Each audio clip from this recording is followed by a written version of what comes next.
America और Iran के बीच तनाव एक बार फिर बढ़ गया है। खबर है कि अमेरिका ने ईरान के ठिकानों पर नए हमले किए। चलिए आसान भाषा में समझते हैं कि आखिर क्या हुआ। बात रविवार की है। अमेरिकी सेंट्रल कमांड, जिसे सेंटकॉम भी कहते हैं, उसने सोशल मीडिया प्लेटफॉर्म एक्स पर जानकारी दी कि रविवार शाम 5 बजे ईटी से अमेरिका ने ईरान पर हमले शुरू किए। अमेरिका का साफ कहना है कि कार्रवाई राष्ट्रपति के सीधे निर्देश पर की गई थी।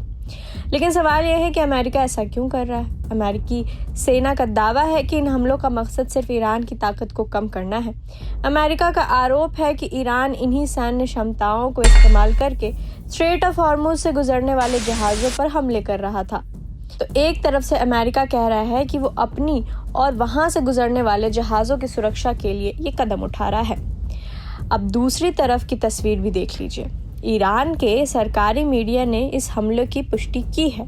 ईरान के मुताबिक रविवार दोपहर के बाद केश्म द्वीप पर बने उनके सैन्य ठिकानों को निशाना बनाया गया। ये इलाका काफी अहम है क्योंकि ये स्ट्रेट ऑफ हॉर्मुज के पास स्थित है। ईरान की तरफ से आई जानकारी के मुताबिक इस द्वीप पर करीब 1 दर्जन मिसाइलें या प्रोजेक्टाइल दागे गए।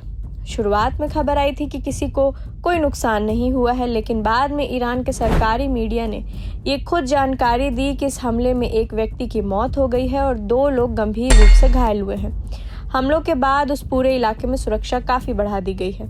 ये स्थिति काफी तनावपूर्ण है। एक तरफ अमेरिका है जो अपनी सैन्य कार्रवाई को ईरान की क्षमता को कमजोर करने का नाम दे रहा है, वहीं दूसरी तरफ ईरान है जिसने अपने इलाकों में हुई इस गोलाबारी में अपने नागरिक खोए हैं। हॉर्मुज स्ट्रेट दुनिया के सबसे अहम समुद्री रास्तों में से एक है और वहां इस तरफ की हलचल पूरी दुनिया के लिए चिंता का विषय बनी हुई है। अभी वहां सुरक्षा बढ़ा दी गई है और पूरी दुनिया की नजर इस बात पर टिकी है कि आगे क्या होगा। इस पूरी घटना का लब्बो लुआस यही है कि खाड़ी क्षेत्र में तनाव एक बार फिर खतरनाक स्तर पर पहुंच चुका है। पिछले कुछ दिनों से अमेरिका और ईरान के बीच जो टिट फॉर टैट यानी कि जैसे को तैसा वाली सैन्य कार्रवाई चल रही है, उसने जून में हुए उस अंतरिम समझौते को लगभग खत्म कर दिया है जो किसी तरह शांति बहाल करने के लिए किया गया था। अमेरिका का रुख बिल्कुल साफ है। उनका कहना है कि हॉर्मुज स्ट्रेट किसी एक देश की जागीर नहीं है, बल्कि ये अंतर्राष्ट्रीय समुद्री रास्ता है। इसलिए अमेरिका ने ईरान की उन सैन्य क्षमताओं को अपना निशाना बनाया है जो वहां से गुजरने वाले कमर्शियल जहाजों और समुद्री सुरक्षा के लिए खतरा बनी हुई थी। दूसरी ओर ईरान इस कार्रवाई को अपने संप्रभुता पर हमला मान रहा है। केश्म द्वीप पर हुए हमले में जान माल का नुकसान ये साबित करता है कि यह संघर्ष अब केवल मिसाइलों तक सीमित नहीं रह गया, बल्कि इसके मानवीय और आर्थिक परिणाम भी सामने आने लगे हैं। इस खबर पर लगातार हमारी नजर बनी हुई है। आप बने रहें प्रभात खबर के साथ। प्रभातखबर.com, विश्वास वही, रफ्तार नहीं।